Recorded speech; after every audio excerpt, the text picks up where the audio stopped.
Hello and welcome to the channel. Today we're going to be doing a review on the DeWalt double bevel compound miter saw. So here she is. This is a 12-inch blade on this thing, and here's the specs. This one is the DWS779 and it's 15 amps and it works pretty good. I had a recall on this little piece right here. It used to be plastic, but they switched it to metal, and it works pretty good. I've had this saw for a year, and it is my favorite saw.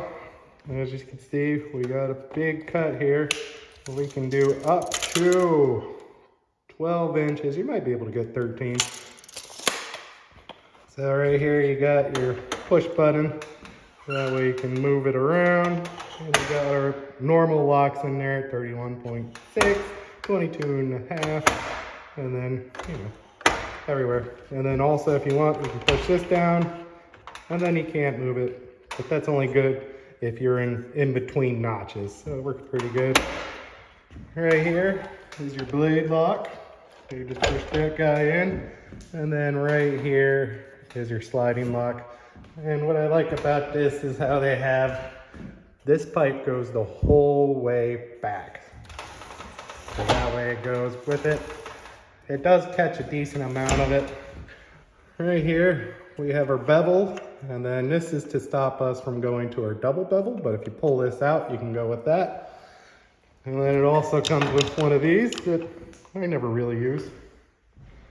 And then what I do like about this is it's got these handles, so it makes it easier to move it around the job site because these things are awkward to move around. So it's a pretty good saw. I've had no issues with it so far. The issues I have had with it, or issues I have with it, is it doesn't have a light. I got this for, last year it was a Black Friday or Christmas special and it was $450, which isn't too bad. But if you want a light, the next model up is $650 to get a light. But I saw another video where you can get a new handle and then you can put a light on this for about 150 bucks. So we're right back to where we started. So if you really like the light like I do, I recommend getting the next model up, or you can just put it on later because it really does make trim go faster.